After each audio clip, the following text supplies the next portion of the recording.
I started on South Point, Victoria, and then I walked over 14 months. I walked 5,500 kilometres to the most northern point on the Australian mainland, which was Pajinka, Cape York. It was about midday. I was so sick from just heat stroke. It was 100% humidity, 40s, like just awful. You can't outrun your problems because you can't outrun you.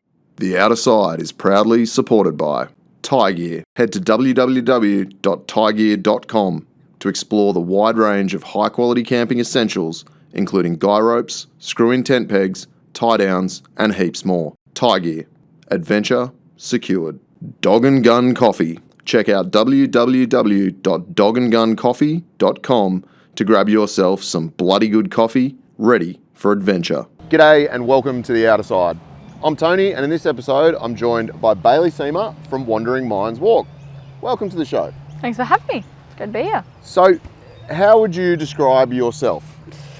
Okay, like in one or two sentences. As many as you like, but just to give people an overview of who you are before we get into the details. Which day of the week? No, so I'm a mental health advocate. Yep. I work really heavily in that space, very passionate about it, and a female adventurer. And in 2022 to 2023, I walked the entire east coast of mainland Australia for Black Dog Institute. So I'd say that kind of wraps me up. About as good a description as I could have hoped for, so well done. Oh, thank you. As always, I've forgotten one of the key points that I need to do on my own show, which is to start with the fast five. So I'm going to ask you 5 questions and you're going to answer with the first thing that comes to mind. Okay, yeah. What is your favourite place in Australia? Eddy Bay. Where is Eddy Bay? It's up underneath Mission Beach in far north Queensland. I don't know why that came to mind, which is really weird. If you gave me more time, I have about 10 places I think I would normally put above that, but for some reason that really popped in. That is the beauty of the fast five, is that you often don't know what you're going to say. Yeah. If you could have an unlimited supply of one thing, what would it be? Time with my family. Healthy time with my family. I love that. Yeah. What was your dream job as a kid? I wanted to run an orphanage. Really? Yeah.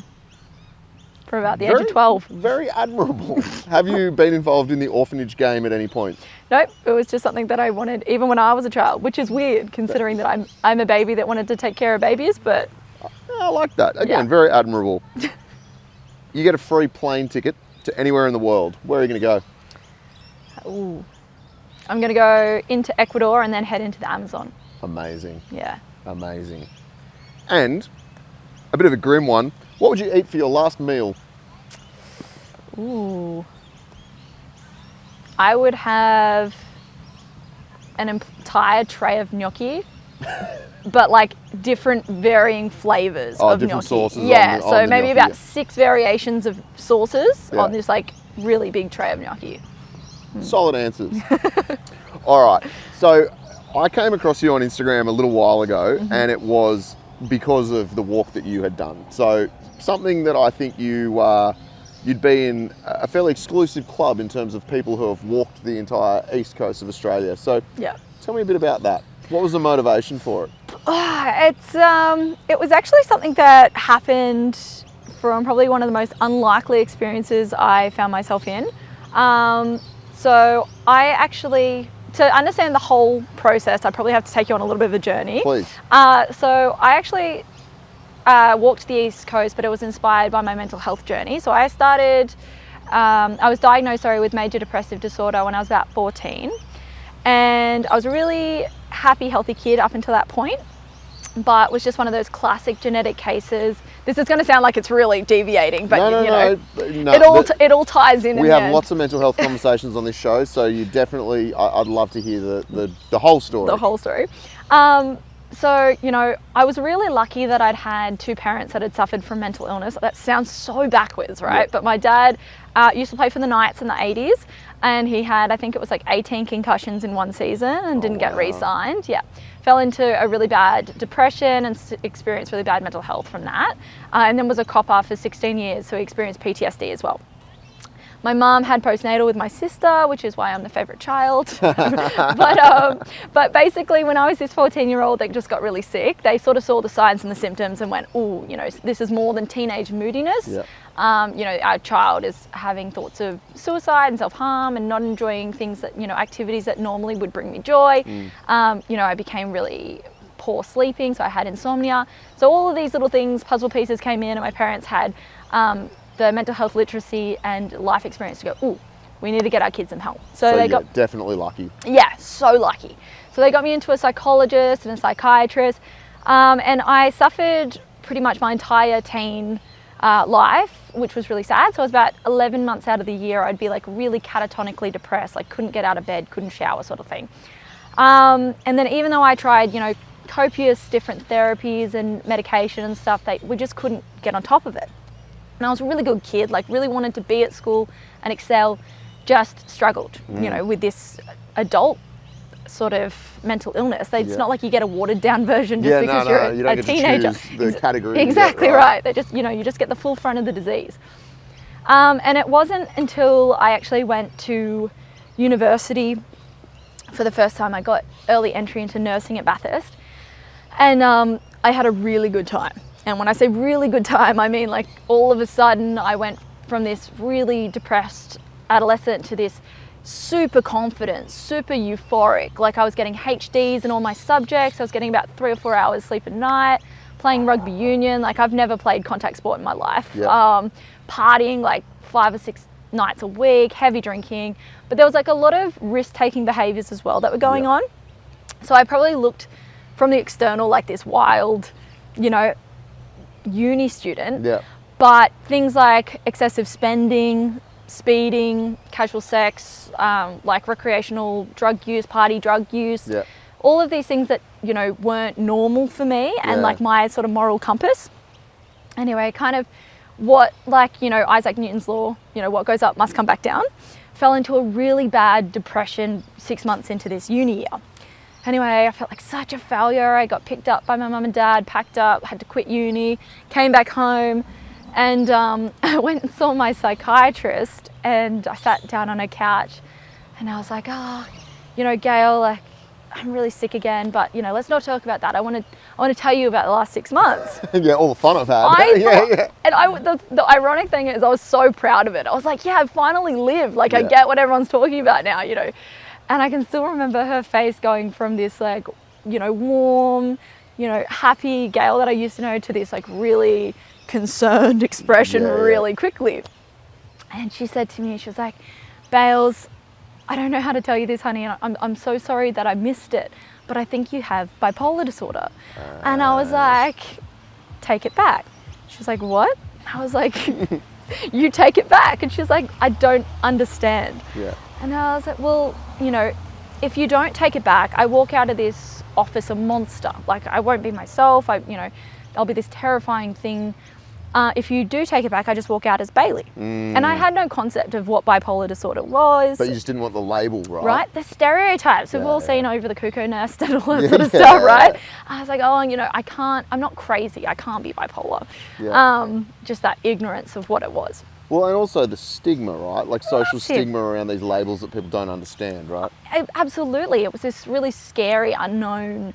And I genuinely thought that the only people that had bipolar were people that were heavily dysfunctional and didn't have, you know, these quality of lives and, you know, the psychotic people in the streets running around thinking they're Queen Elizabeth. That was my, you know, ignorant understanding of this disease. And I'm also 19 at this stage, right? Like I didn't know. Your brain pathways are not yet connected. So frontal cortex not developed at all.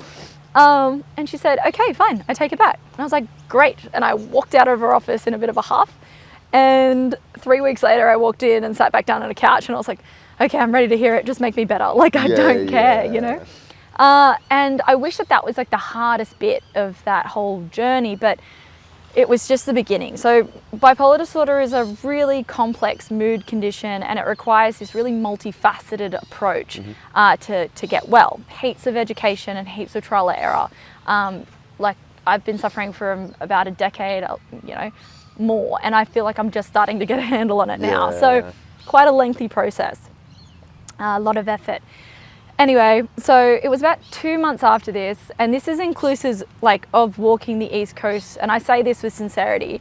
The bravest decision I've ever done was actually putting my hand up to go into a mental health hospital. Yeah, Because right. I just wasn't getting better. You know, it was like every time I thought I'd hit rock bottom, there was a basement. Like it just kept getting worse and worse. And I really felt like I kind of owed this last ditch effort to my family, you know, because I was just been so sick for so long and I didn't think I was going to get any better. So I just thought, you know, they deserve this one last chance of me getting well. Anyway, so I went into this hospital and it was a self-admission. It's actually the private hospital that's just up the road actually in Warners Bay. So familiar territory. Yeah. But I went in there as this 19-year-old, terrified naturally, Of course, yeah. but just really desperate to feel anything other than this suffering I was experiencing for the last like 7 or 8 years, you know, it was a really long time. Anyway, so I went into this hospital and I thought again, like this has to be the hardest part, you know, just being in this psychiatric hospital. But it just kept getting harder. So a lot of the treatments that were being presented just weren't working. And even though I had this incredible team of nurses and psychiatrists and psychologists and OTs, I just kept plummeting. Like it just didn't matter what was happening. And for some reason, and I still have no idea why, and you never know when like one kind of decision is going to change the course of your life a bit. 100%. I woke up this one morning in this psychiatric hospital and I was so angry. Like I was so frustrated at my situation. It felt so unfair that I was in this situation. I was this 19-year-old kid. I hadn't done anything to anyone to deserve this. It just felt so unfair and so unjust. And I was so angry and I felt so out of control, right? Everything was out of my control at this point. And I felt like I had to do something to show myself that I still had an element of control. Maybe it's that early 20s, little bit of rebellion in you. Bit of, late teens attitude. Yeah, absolutely. Can be channeled into good things, right? One of those rare circumstances. So I got up this morning and I put on my backpack and my Connies, great walking shoes, and I signed myself out at the nursing station. So I was a low category risk. So the thing that's kind of decided by your healthcare team. Yeah. So I could sign myself out for periods of time. And I started walking from the hospital. And I didn't finish walking until about 5 o'clock that afternoon when I'd reached my family home in Case Beach. And so that was about 30 kilometres that I'd walked by myself for no reason. Yeah, right. And when I walked in the doors, my family were like, how did you get here? Like, did you catch a bus or an Uber? I was like, no, I walked. And they were like, what do you mean? Like, it's 30 kilometres away. I was like, no, like my feet, one after the other, I walked here. And I think for the first time in a really long time, I felt proud of myself, like I'd actually achieved something. And that's something really vital, especially when you've been suffering for such a long time, you have such low self-esteem and such a grim outlook. A moment when you can feel proud of yourself is just, it's like breathing when you've been underwater for a really long time. Sure. And so after that, walking became this really important part of my healing journey. And I was just this, you know, weirdo walker from my area, and I'd be out on, you know, highways to bushland to beaches, everywhere in between. I'd just like to point out to anyone who's not familiar with the area that we're talking about, Caves Beach to Warners Bay is not a particularly flat walk either. It's pretty mountainous coastal terrain, so it's not an easy walk. It wasn't, no, it wasn't. And I had done no training, and I think I was about 90 kilos too because of all the antidepressants I'd been taking. You know, my body, physiologically, psychologically, everything was just out. So to do this 30K when, you know, most days I couldn't shower was just like almost like a bit of a miracle, really. And yeah, so I did this walk, and again, I wish that it was this moment for me that everything then fell into place. But we understand recovery is never linear, and so I just kept getting sicker, even with all the walking. And it was about the end of this year. I'd spent about 7 months in this psychiatric hospital out of the year, off and on. So I'd go in for a couple of months, come back out, kind of relapse in my condition a bit, then go back in. They'd kind of thrown everything at me. And my psychiatrist sat me down and he said, you know,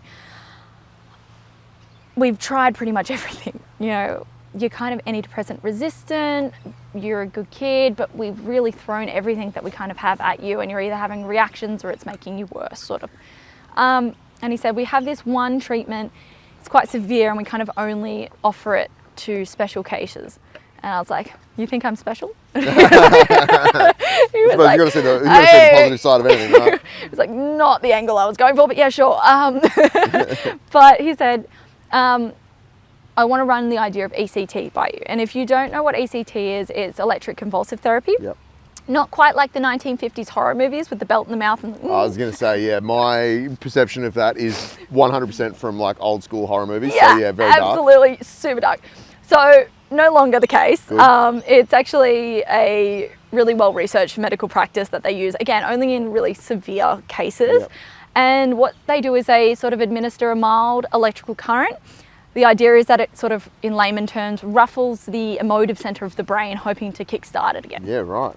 They put you under general anesthetic though. They don't, do it while you're conscious. Don't strap you to a bed. Yeah, there's none of that. That's not quite as theatrical as that. Yeah. And again, I'm just fresh 20. So this is a decision that a 20-year-old has to make. And that's, dark in itself. Yeah. He said, the most mild side effects you can get are sort of muscle cramps and headaches. The most severe is memory loss and death. Okay, pretty severe. Right. Yeah. And so I have to make this decision as this 20-year-old. And I decided to do it. But that's kind of a reflection of where I was, Yeah. It's kind of that there was nothing left to lose at that point, which is really sad. You just wanted to get better, right? Anything. Yeah. Anything. I honestly felt like you could take my left arm, right leg, wouldn't care, just make me well, So this was this place that I was in.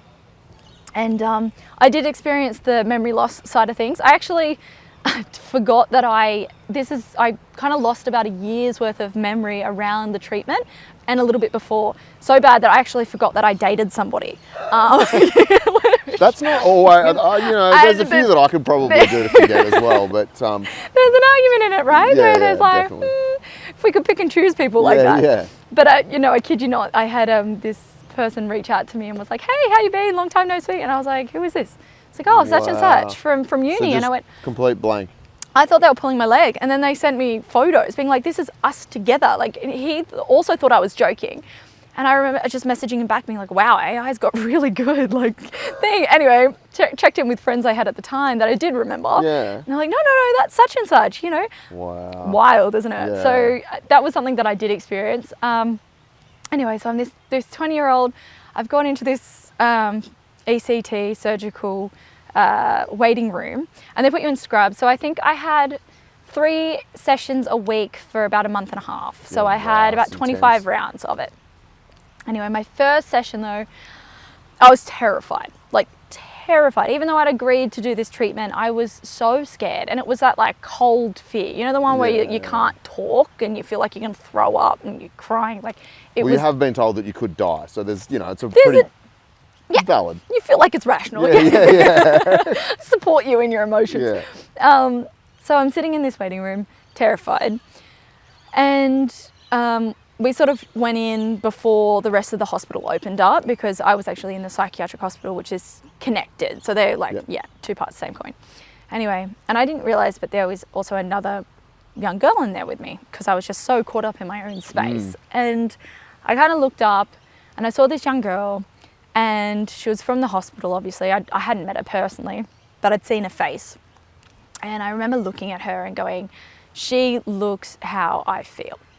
Just terrified, both of us. She was about my age at the time, and I have this natural inclination where I want to go and help and comfort people. That's something I was born with, courtesy of my mother.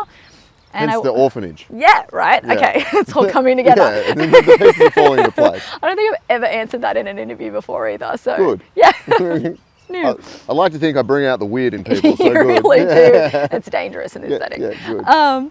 But she, I wanted to go up and comfort this girl and tell her that everything was going to be okay. And I had this really awful, stark realization that I couldn't, because I genuinely didn't believe it was going to be for either of us. Yeah. Look at the setting we were in, the treatment we were about to undergo. I'd never met an adult that had been in a psychiatric hospital that had gone on to live a good, genuine life. Yeah. I'd never known anyone that had ever had ECT. I'd never met or heard about anyone successful, let alone anyone in general, right, that had undergone this treatment. So I had this realization that I couldn't go up and lie to her either. That wasn't the right thing. And I kind of was just looking at this girl, and I felt this just real moment of just injustice where I just went, you know, this is so wrong. Yeah, it's not fair. So wrong, right? That this beautiful young girl that's done nothing wrong is in this situation in her life that has to undergo and endure all of this. This is really cruel, and she's done nothing to deserve it. And that there was this hospital full of wonderful people that I'd met that were in the same boat, you know, good people, just sick from these diseases that were completely out of their hands. And, you know, that feeling of overwhelm and injustice kind of turned into anger again. It's probably a little common denominator, but it just felt wrong. And I sort of decided, okay, well, what can I do about it? Like, this isn't right. What can I do? And I had this sort of snarky self-talk going, well, what can you do? You're in a psychiatric hospital. You can't hold down a job. You can't finish tertiary level study. You know, you can't do all these things. You know, what are you going to do about a situation like this? And I also had this concurrent thought that went, well, you're pretty good at walking. I kid you not. That was it. I was like, well, we can walk. We've showed ourselves we walk. You know, even when we're in psychiatric hospitals, which is probably as low as you're going to get, you're pretty proficient at walking. And the optimistic side of my brain went, yeah, you know, I am good at walking. You know, maybe I'll do something and that will be my intervention. Maybe I'll do a big fundraising walk and it'll help people like this beautiful girl in this waiting room and show her that there can be, you know, things that can be achieved and, you know, we have the capacity to do incredible things. Maybe I'll show her and all the people in this hospital and all the people with mental illness. Very bipolar of me. So it's starting to, I guess, just take hold. And I'm going, okay, well, where could we walk? And at this stage, I'd already done, you know, 30 kilometres here and 40 kilometres here. So the idea of doing like a walk from Newcastle to Sydney just felt too small. Too easy. Yeah. I went, well, you know, that's not enough. That can't be enough. What about, you know, Newcastle to Melbourne? No, that's not it either.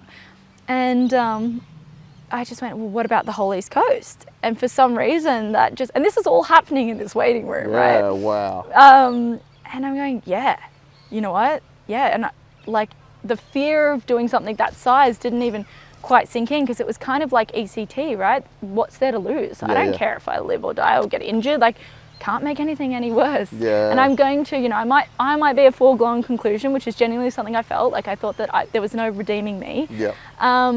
But this girl, she deserved better. And maybe that would give all of this suffering a reason. Maybe there would be a reason to everything that I went through if I could help someone like this girl. For sure. And I don't think that's an unreasonable thought for you to be having because your doctor had literally said, this is our last resort. So like for you to have that kind of sort of, not fatalistic, but, you know, final kind of finality about it. Yeah. Absolutely. So I had this thought. I've gone into the surgical unit. They've taken me on the bed. You know, they're prepping me and everything like that. The anaesthetist there, and I've turned to this anaesthetist and I've said, I'm going to walk the east coast of Australia, and I'm going to do it for Black Dog Institute. Anyway, and he's just looked at me and gone, okay, sweetie, go to bed. Normally people say this stuff after I've given the drugs, but yeah, sure. Me too. Shh, go to bed. This one needs an extra dose. Like, here you go. For sure. But, you know, when I came to, it was still there, and I just talked to anyone and everyone that I could in the recovery room. And then when I got back to hospital, the really interesting thing though was, yes, I do think ECT helped. Yep. I probably wouldn't undergo it again because it was quite invasive and severe in its thing, but I think it did help. But I really think that the thing that changed the game for me was all of a sudden I had this purpose, right? And I didn't have that before. You had like something to focus on, right? Exactly. So I had this goal, I had this purpose, and I feel like it was just one of the major sort of catalysts to getting me well, because it was one of those things where it was like the first thing I thought about when I woke up and the last thing I thought about when I went to bed. And I did that for about 2 years. I did a trial run though, not completely crazy. I did a trial run where in between both of our COVID lockdowns, yep. I flew into Coolangatta and I walked from Coolangatta, Queensland down to Yamba. I didn't do it for charity. Wow. Yeah. And I did it in the first La Nina we had too. Oh, beautiful. Yeah, great it was weather. so bad. I think I had about 2 clear days the entire month I was gone. Yeah. That was about 400 kilometres. I did it by myself. not for charity. I got everything wrong. I had no idea how to use navigation. I'd never done anything like that. I'd never even done an overnight hike before. Yeah, right. And so that was my first. That was going to be one of my questions. Like, did you have a background in bushwalking or like, you know, exploration? Bushwalking a bit, but it was all completely Like day walks. self-directed. Yeah, it was all self-directed and I had no idea. Still didn't even really do much research into it either. Just kind of made it up and problem solved as I went. But yeah, did this experience, and when my parents actually picked me up from Yamba, it was about 4 days before Christmas, and I got in the back seat of the car and I was like, I'm doing it. I'm doing the East Coast and I'm going to leave on this date, like in a year's time. And both of my parents looked at each other and went, oh shit, like, because they knew I was going to do it. Yeah. Oh shit, she's serious. Yeah, this is real now. So how long did the 400k walk take you?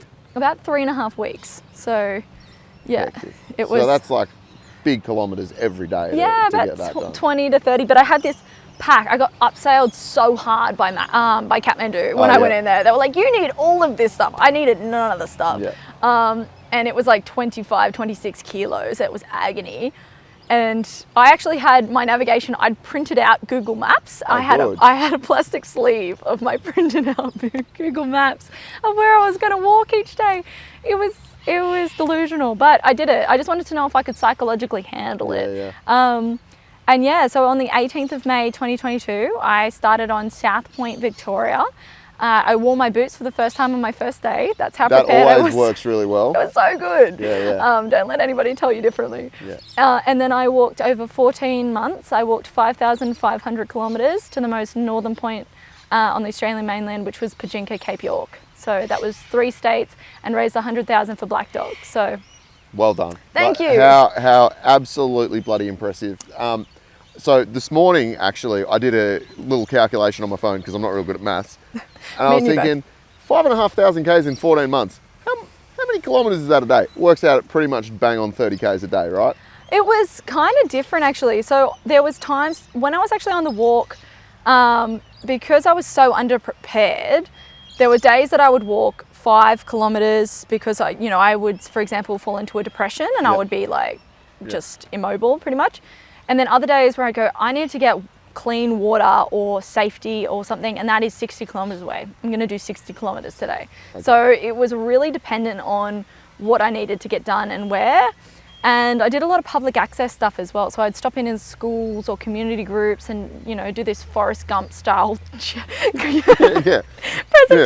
This strange woman just walked into our school. We don't really know where she's from or where she's going, but she seemed interesting. That's it. We don't have the energy to get rid of her. So that was something that I did as well, which also decided where I was going to walk to and how far and stuff. And actually on the walk, when I reached Case Beach, I actually got treatment in the hospital. So I get a service called TMS, which is transmagnetic stimuli. Mm-hmm. A lot milder than ECT. And it's just a magnetic frequency, similar sort of concept, but non-invasive. It takes like 4 minutes and it doesn't hurt or anything like that. So that's something like I call a little top up when I need it. So I got that done and that took about 3.5 weeks. So that set me back a little bit too. And then when I was actually up in Townsville, I fell into a really bad depression up there where I was really, really unwell. Had to fly home, get TMS for 3.5 weeks, flew back to Townsville, started from the spot that I finished up and walked all the way to Cape. Oh man, that is unbelievable. So tell me this, Black Dog Institute, obviously, a fantastic organisation that does some really good work, but for you to raise $100,000 for them is unbelievable. Oh. So how did you do that? Is that like corporate sponsorship? Was it crowdfunded? What was the go? A lot of it was crowdfunded. There was some pretty awesome donations from certain businesses as well, but a lot of it was really incredible about people just meeting them along the way. So a lot of the places that I walked, so for example, I've been on pretty much every beach south of the Queensland border. So you come into a lot of contact with a lot of people. So people would, get my details. And so it was really incredible how many people donated to that sum. But when I got up into Queensland, this is how organised I was. I thought I was going to keep a similar sort of tropical theme where I was going to walk all the beaches up until about Bundaberg where the snappy snaps came in and then head inland. What I didn't realise is that because of all the island systems and the marshland, that was kind of inachievable because the beaches don't link up. was a really cool thing to discover when I Yeah, got up. yeah. But again, I kind of realized there was never going to be a way to plan for a trip like that. You just had to do it. Do it scared. That was my mentality. Yeah. And I just figured out she'll be right, was pretty much my mantra the whole time. And it worked for the most part. But when I got up into Queensland, I actually had to do 2,000 kilometres on the Bruce Highway.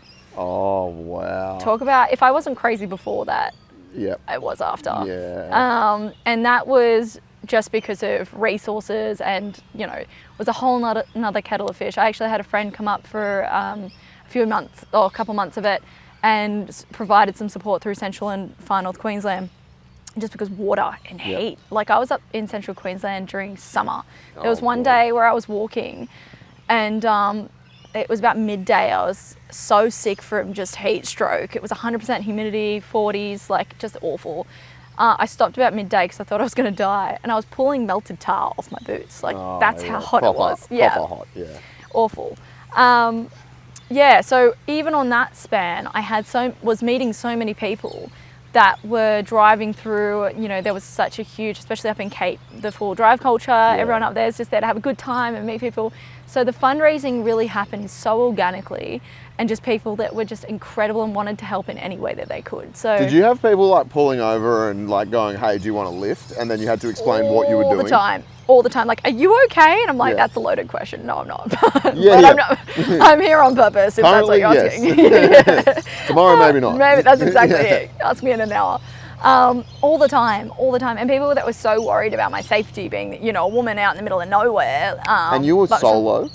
For most of it, yeah. Yeah, absolutely. Like, it was... So where were you staying? Were you like staying in accommodation? Did you have a little tent? What was your... So I had a pack named Monster. Yeah. She was the vein of my existence, about 20 kilos. And she had my tent, everything I needed to be self-sufficient. So even if I didn't come into contact with towns, people, water sources that were filtered, anything like that, I would be okay. So again, and it was a real learning curve, learning how to use all that equipment effectively. Like there were still things that I'd get to the end of 14 months and then I was like, oh, that's what that little bag does. That's like, yeah. So I was relatively self-sufficient, and I was really fortunate that, for example, when I went through towns, people would go, oh, I have a motel up the road. Do you want to stay there? Or for example, when I was down in Victoria, there's so many dairy farms and stuff like that, where, I'd be walking through incredible national parks or along, for example, 90 Mile Beach, which is 144 kilometres of uninterrupted sand. So bad. Anyway, I would finally come out of these really uninhabited spaces and then be walking along, a connecting road to get to the next national park or whatever. And I'd have somebody pull over going, oh, what are you doing? I'd give my life story as you do. And they'd go, oh, I have a farmhouse. It's 227, Dairy Road, It's up here on your left.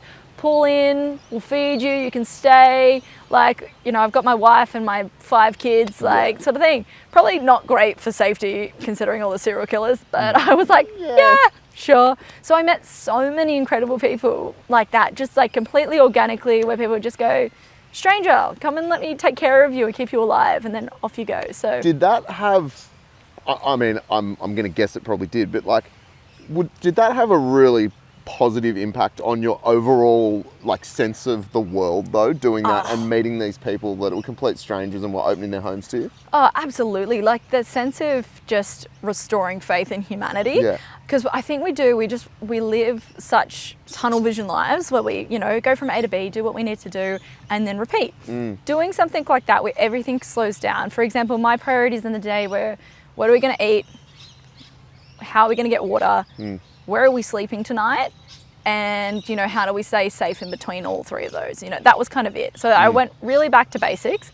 The people that I was meeting along the way, like 99% of the time were just incredible, especially once I knew what I was doing. Yes. And so then I was seeing this like extraordinary sense of just hospitality and kindness, but also really interestingly was how many people had been affected by mental health. Like I knew it was prevalent. I knew there was an epidemic, but honestly, pretty much every person I talked to either experienced it, supported somebody that experienced it, or knew someone relatively closely that had it. And so I accumulating almost these stories from people along the way that were, you know, helping me out of the kindness of their heart, but also helping me because a cause was close to their heart. And then it was like this consistent pouring into the motivation cup where it was like, oh, okay, well, you know, I'm no longer just doing this for me and this girl in the hospital and this, you know, and these sort of rhetorical people. It was like, I'm doing it for Susan, who I met last night, and her daughter that she lost from suicide, you know, a few years ago. Or I'm doing it for Kevin and Kevin, who suffered for the last 50 years with things. So it made all these statistics and this concept of like, I'm raising awareness for mental health into, you know, these real life situations and people I was meeting. So that was the impact that meeting also all those incredible people along the way. It just kept that momentum going, that motivation going. It's so fascinating to me, like, one, that you did it, the physical and mental, you know, challenges that you had to overcome, but also, and I think you kind of highlighted this, you know, a couple of minutes ago, in this day and age, it's very unusual for people to do these like crazy adventures in the outdoors, right? Yeah. And particularly for a young woman to do it solo. A lot of people, if you said what you were planning to people, they'd say, well, don't do it. Absolutely. Or like, isn't it dangerous? Or where are you going to get water? Or the heat? Or whatever. And you just, by your, I don't know, in some respects, like naivety, I suppose. Absolutely. Just going and doing it. Yeah. Like, it showed you, well, you showed yourself what you're capable of, right? Oh, absolutely. I think that's the thing with your capacity, is that you don't know unless you try, and whenever you actually fall down or fail, it's data, and then you go again and you just apply the data, and you know, eventually you kind of get there. But I used to get a lot of people, actually let's say 90% of people that I talked to prior to leaving, being like, you can't do that. Not like you can't do that, it can't be done. No one can do that, right? That was the thing that used to soften it, right? It's not a you thing, or that you're a woman. I'm like, thanks for bringing that in. And they're like, no, but it just can't be done, because what about this? And what about how you get here and all this sort of stuff? I kind of flipped it a little bit on its head, in the sense that how I approached it was, every time that I talked to a pessimist about it, which is what it was, people coming from a side of fear or pessimism, I use it as a way to patch up the holes almost in my tent. Let's take it like a metaphorical tent. And these were these little gaping holes, and when somebody had those discussions, they were pointing them out. There's water getting in. And I used to take those opportunities to talk to people and go, well, I'm going to do this, you know? How are you going to get water? Well, I'm going to have a pack large enough that I can carry enough of a water ravine, and then I'm going to, you know, take something like a life straw so that I have access to that. And if I know that I am going to be in a place where water reserves might be low, I'm going to make sure that I'm close enough to maybe a road so that I can flag down some help if I need it. So just in that discussion where somebody's pointed out something where they're kind of trying to quash the idea, they're actually helping me problem solve it. And so that's how I kind of framed it in my head, where it was like, all right, we're going to get a lot of this sort of stuff for the next, you know, year or two before I go. Let's just take every opportunity, instead of it being like a put down or something to make me feel nervous, as an opportunity to figure it out. So, and I think for so many people, like, they're showing their own insecurities and their own fears by making those statements, right? Like, because for them, the thought of doing what you were doing was like impossible. So far out of reality and so terrifying that they're like, oh, well, don't you do it either, because I couldn't do that, right? And it's what holds so many people back, right? Yeah, absolutely. And it's massive as well, because like people really do get into that space where it's like, well, if I couldn't do it, you can't do it. And it's not something they even give it a lot of conscious thought. It's just like a self-belief that they have. But especially being a woman, which was, everyone talks about like the dangers on the journey, you know, crocs, snakes, which were concerns, but it was humans. Humans were always... Humans are definitely the biggest danger to any of us ever. All the time, right? So it was about mitigating those risks as well. Making sure that I was doing things to sort of promote my own safety a bit. You know, I originally came across the idea where I was like, I'm just not going to tell the towns that I'm coming into that I'm there. If they don't know I'm there, they can't come out looking for me, for example, this, that, the other. I actually found the reverse was more helpful, because if people knew I was coming... the good people know, right? The good people know, and they were looking out for me. So there was a lot of power in actually publicising what I was doing and telling people in advance that I was coming, because I had so many good people looking out, which kind of mitigated the bad ones a little bit. So that was really helpful. And yeah, it was definitely, there was times where I had run-ins with people. Like I had a guy trying to hit me with his car. That was fun. Oh, good. Yeah, that was a nice one. Like ran off the road to clean me up, and I had to jump into the bushes. And then that was up in central Queensland on the murder. Out of the blue. Yeah, on the Murder Highway. So there's a stretch between Good. There's a stretch between. The name checks out. Yeah, it really does. There's a stretch between Rockhampton and Mackay, which is 400 kilometres of uninterrupted highway. You probably know travelling up that way. No coppers, just nothing. And so there's a lot of crime that goes on naturally in a place that's kind of unsupervised like that. And yeah, I just had a bloke going like 140, 150 and like locked eyes with me, smiled at me and just tried to run me over with his car.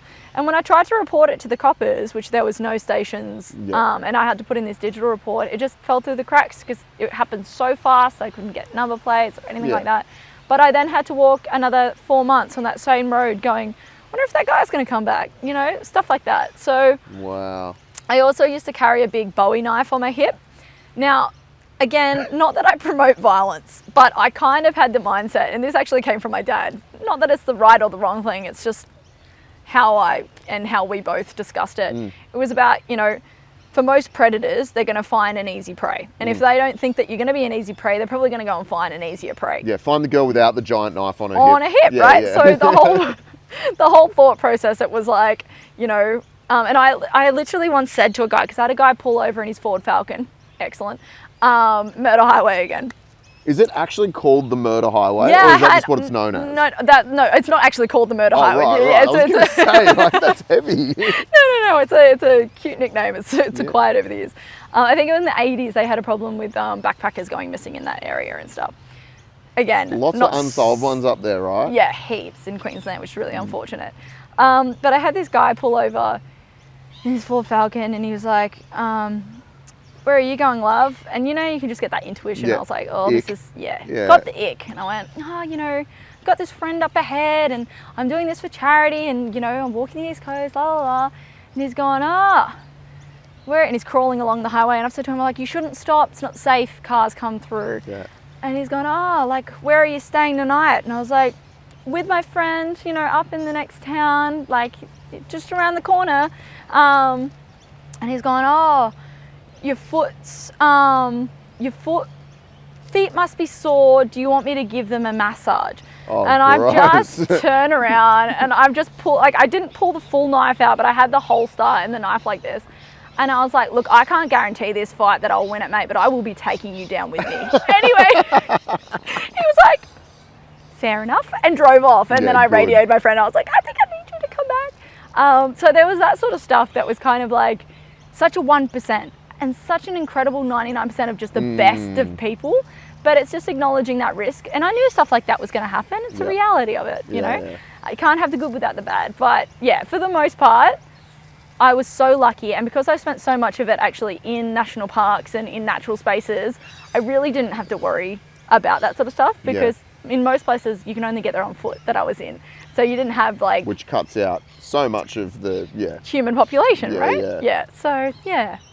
Unbelievable. And like what you said is so true, right? Like, and I've had this recently because I've spent a lot of time in America this year, and the Americans have got this perception that like all of our wildlife is constantly trying to kill us. And I have to explain to them that no, the people are far scarier than the wildlife. Like the wildlife just want to be left alone, right? Absolutely. But you do find that they get really curious. Like I woke up one morning with a fox in my tent.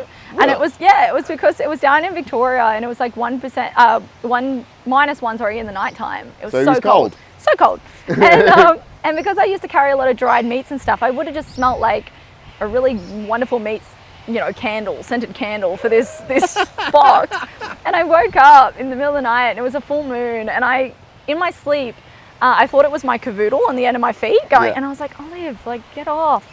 And then I kind of dawned, I was like, I'm not at home. And I looked up and here was just this like little fox at the end of the thing. And I was like, so tired. I was like, you know what, just stay if you want, just don't bite me. And I just lied back down.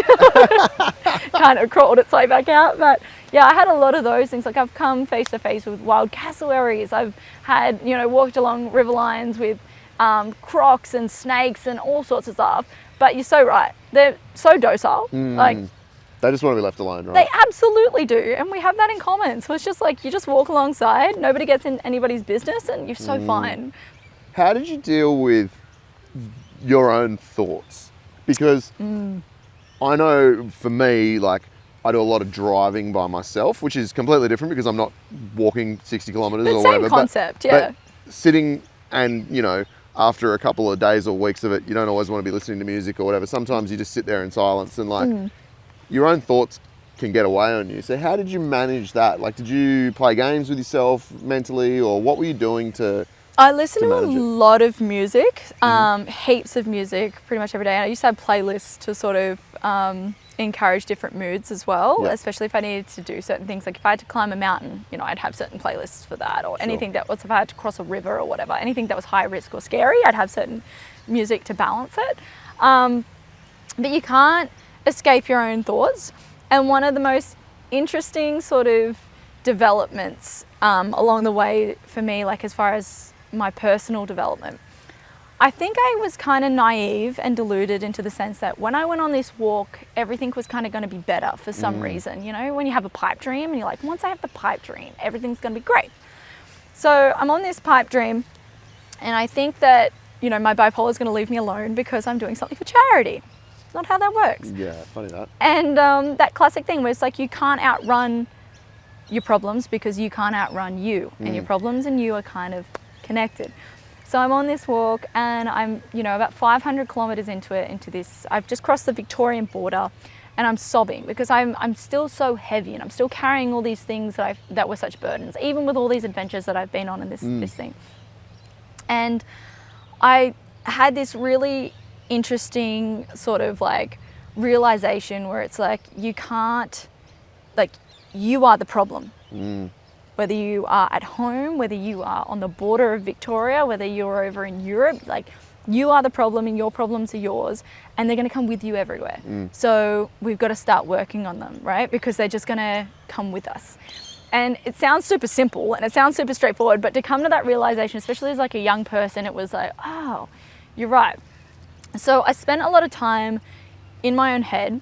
And have you ever had that moment where, for example, you remember something embarrassing you did for no reason, pops out of the blue, and you're like, Jesus, you know, like it just... That happened to me this morning while I was mowing the lawn. I thought of something stupid that I did when I was like 20 years old. Yeah. And I'm like, I had this thought, like, why did that just come into my head? And I'm like, oh God, that was embarrassing. I'm like, that was 20 years ago, dude. Yeah. Get over it. Yeah, exactly right. But yes, I absolutely can relate to that. So I had heaps of these times because, as you said, you know, I'd be spending about 10 to 12 hours a day just walking. So I'd have these thoughts pop in of things that I've done wrong, things that like I felt embarrassed about, things that I carried, you know, resentment, grief, like all those sort of things, constantly popping in like a loop. And I found that every time I tried to quash them down and ignore them and distract myself, they popped back in more ferocity, because I didn't have the day-to-day things of distraction around me, right? Yep. So I decided that I had to unpack them. So I spent about 14 months of my life, it was like getting into an attic and taking out all the boxes of most of my life, the good, the bad, pretty much like all of primary school. I remember I sent this message to this girl from year 7, and I sent her this big message, and I was like, this was on a random Tuesday, halfway in the middle of whatever state, going, hey, I just wanted you to know, I thought about year 7, I thought about some of the kids that treated you poorly and how they're my friends, and even though I didn't necessarily do anything to you directly, I feel like my inaction was an action, and I just want you to know that, you know, I'm 20-something years old, I haven't left it, it hasn't left me, and I just wanted to message you and apologize. Yeah. I wasn't even friends with her on Facebook. I reached out. Anyway. That would have been like, what the hell? Absolutely.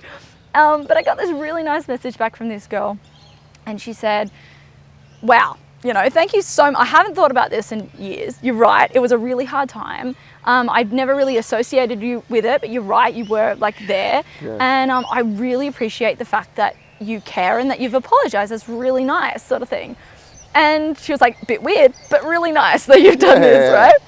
And, you know, we chatted a little bit, and then that was that.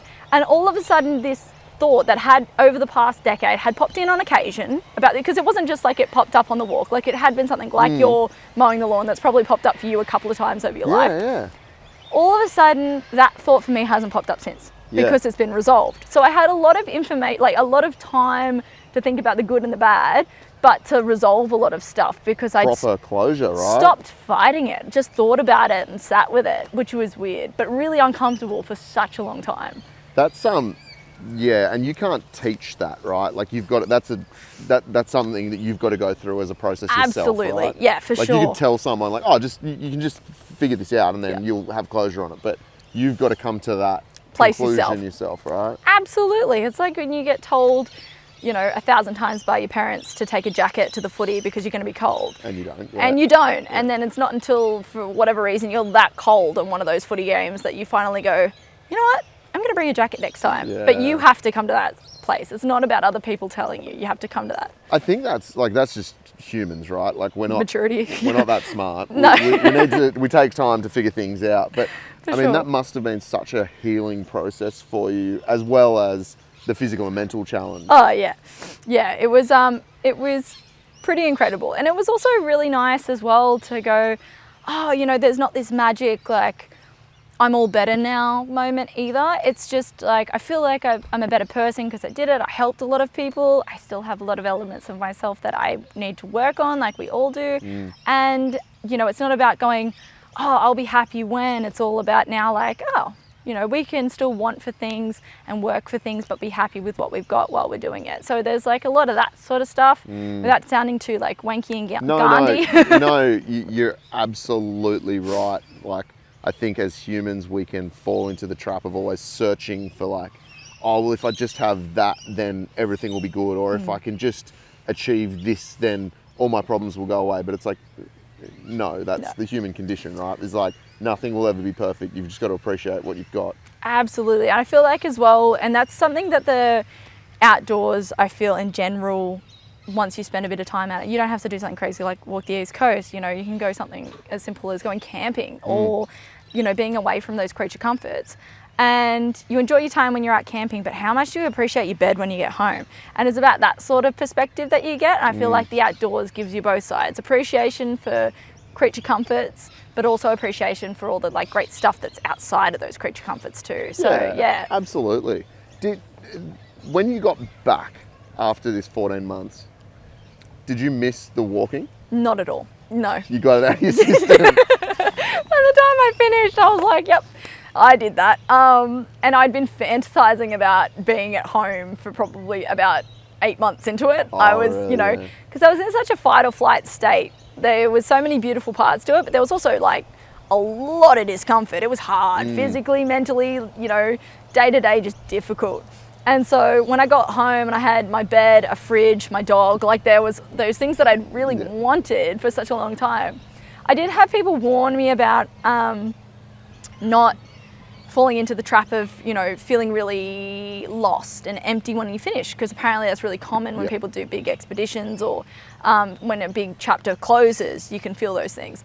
And so I booked a flight about 4 months after it. I've always wanted to go to Carnival, like Rio Carnival. Yeah. So I got two of my guy mates that I was living with at the time. One that I was living with and his best mate. And I was like, let's go to Rio, because they were already going on a surfing trip over in Central and South America. And so we all went over to Carnival, and there was feather and glitters and, drinking and partying. It was amazing. It was the world's biggest festival. And then I went to meet my friend Lucy, who's doing a Guinness World Record of walking the length of the world. If you ever want to talk about cool. Yep. Okay. Yeah. So she's next level. Yep. Yeah. She started at the bottom of Patagonia. She's heading to the top of Alaska.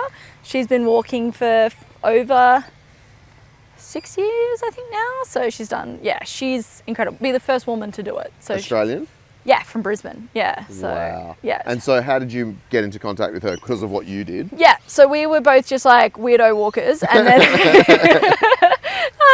and so then, I was like, I'm already going to be on the other side of the world. Like, do you want me to come and support you? And she does it with her cattle dog Wombat. Oh, and that's she the was best. in Oaxacan State, Mexico. So I went there for a month, came home, went back over while she was in the Chihuahuan Desert and drove a support van for her, came home, went back over a few months later to Wyoming when she was walking in Yellowstone, then came home. So there's been a lot of different things since that have kept that like longing to be back on the East Coast kind of dormant, if that makes sense. Yeah, definitely.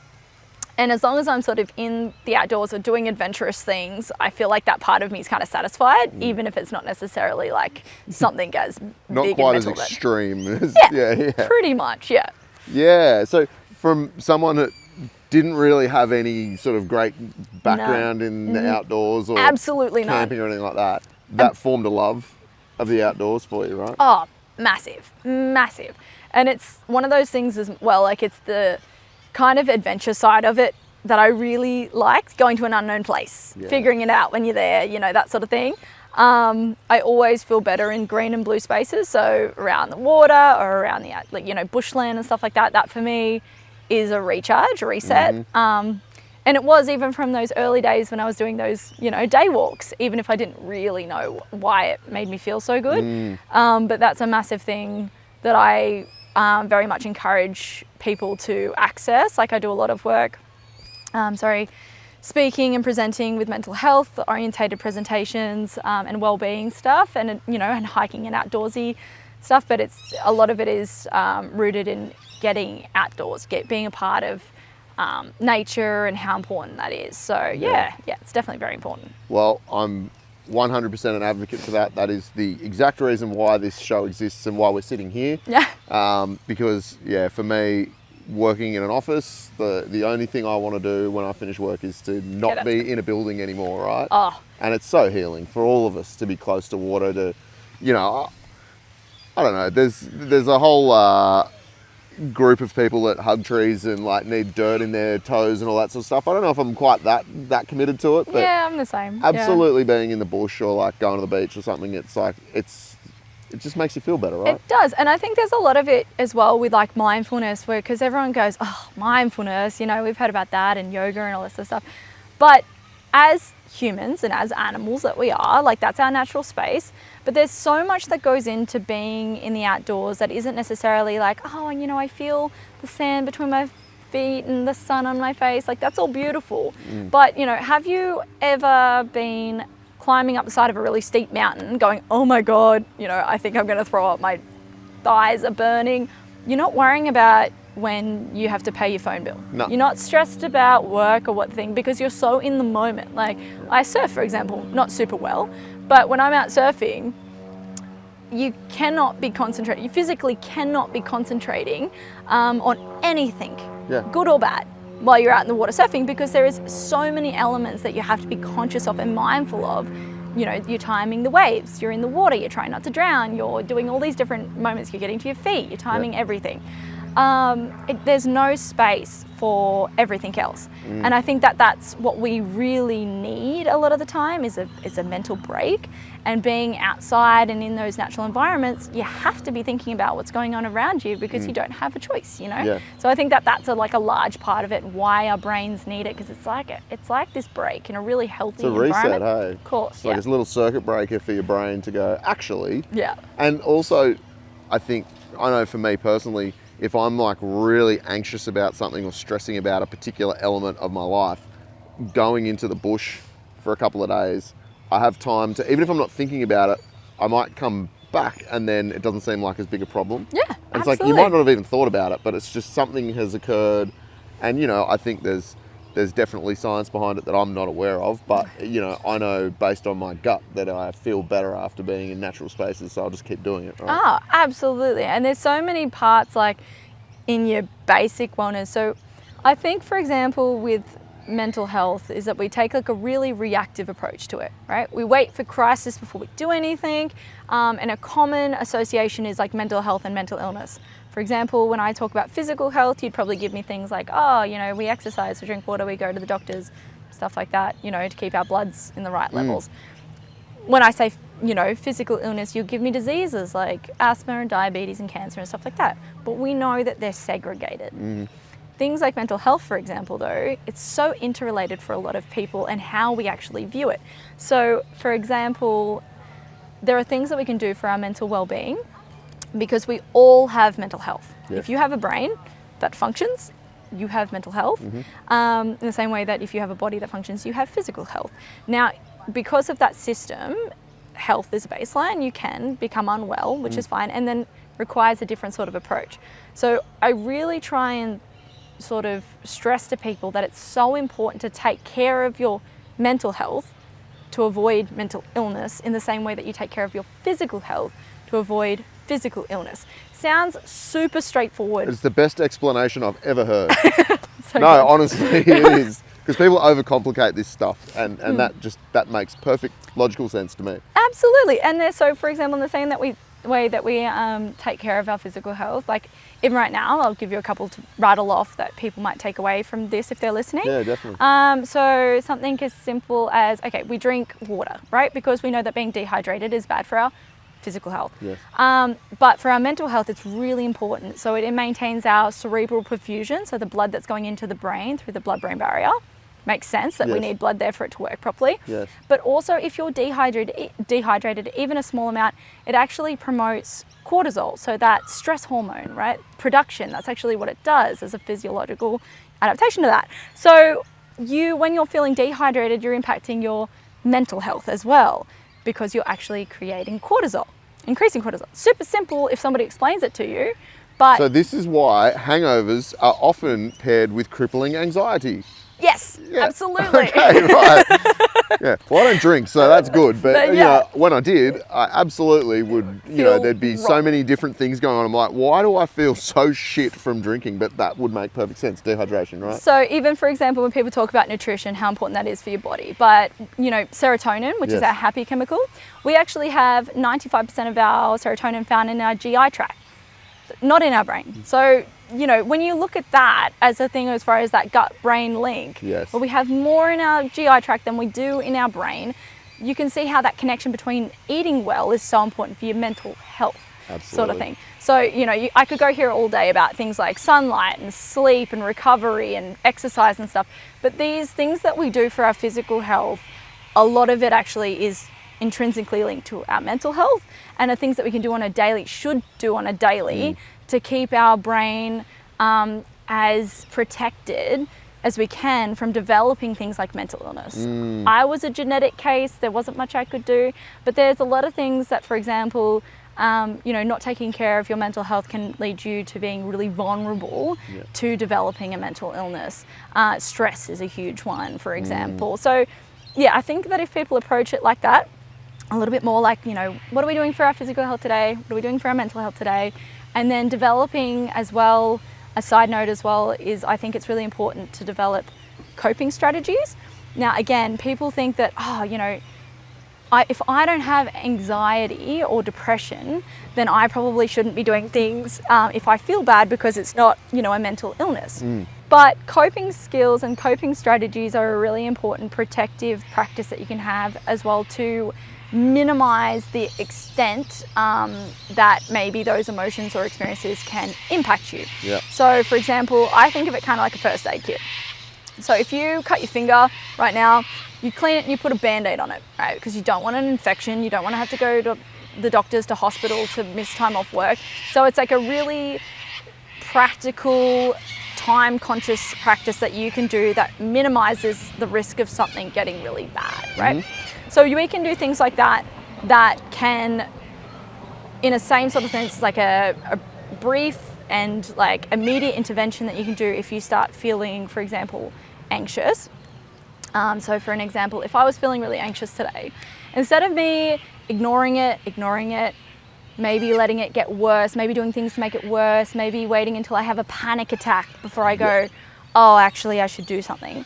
So if I woke up today and I felt really anxious, I could do some first aid things to address that without it getting bad enough that I need to go to a psychologist about it. So for example, I could do breathing exercises, I could do grounding activities, I could do physical exercise like going for a surf, I could do all of those sort of things that are coping strategies that help me regulate those Could bash experiences. out a casual 5,500 kilometre walk. You could go.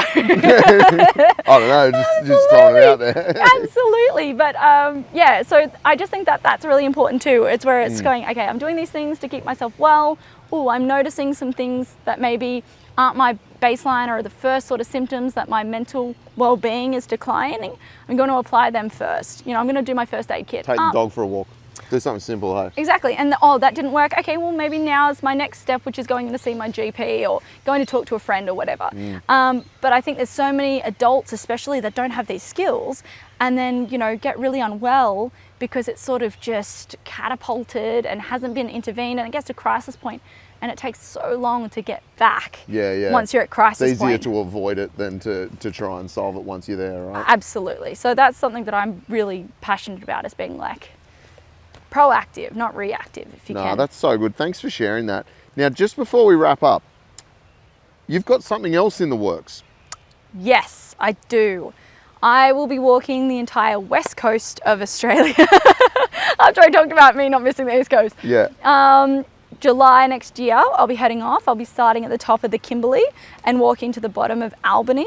And I'll be doing that as another mental health initiative, but this time I'll be doing it like as a really on the ground sort of mental health advocacy work. I'm doing my counselling degree at the moment, as well as my nursing degree at the moment. And I'll actually be doing it with my dog Rusty. So we're going to be doing it together. But that'll be about 5,500 kilometres as well. And so we're going to be heading off in July. So you're doing a double degree whilst planning this. So I'm sensing a trend here that you like to bite off more than you can chew and then just chew really, really fast. Really fast. Yeah. I also work at Taronga Zoo at the moment. So oh, really? Yeah, so I do 2 programs there in the education space. But so I definitely am constantly chewing very fast. Oh, that's amazing. Yeah. So from your Instagram, and look, anyone who's listened or watched enough of these knows I'm obsessed with dogs. So your dog is currently undergoing some training as well. Yes, so he's actually training to be an assistance dog, a psychiatric assistance dog. Yes. So we're on that journey together. I did have an assistance dog, Olive, who passed away sadly last year. So Rusty is 10 months old now. He's an Aussie Shepherd cross poodle. I like the fact that he doesn't shed, makes him hyperallergenic, because when we work, Olive, for example, we worked in schools together, and so that was good with the kids that she didn't shed. So he won't be a shedder.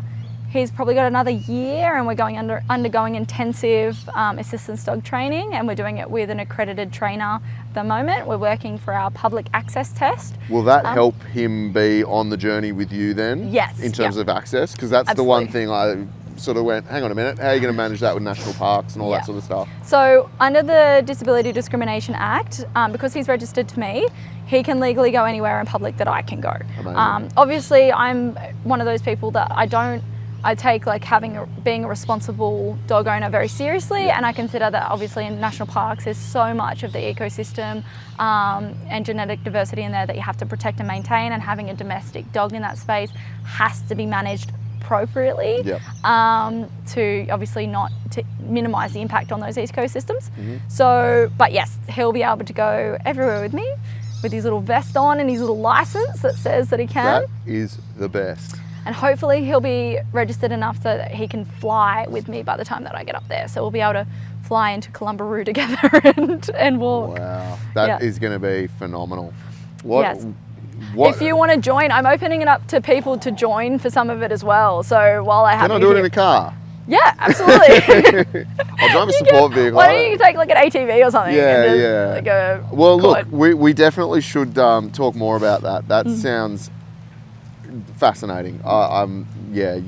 What you're doing is so impressive. So well done. Good on you. Thank you. If people in the audience want to follow along with what you're doing, where's the best place for them to keep up with what you're up to? Absolutely. So at the moment, I probably use Instagram the most, but I also do have a website. So my Instagram is Wandering Minds Walk, like, wandering, go wandering, and then minds is in the brain.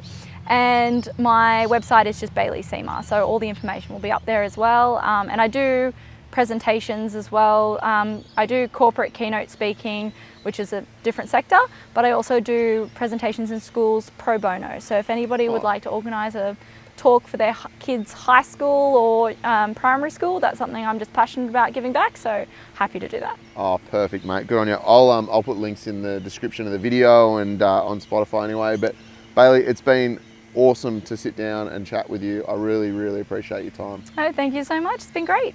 Thank you. And we will see all of you next time on the outer side, or maybe on the side of a highway somewhere on the West Coast next year. Forest Gumping. See ya. See ya.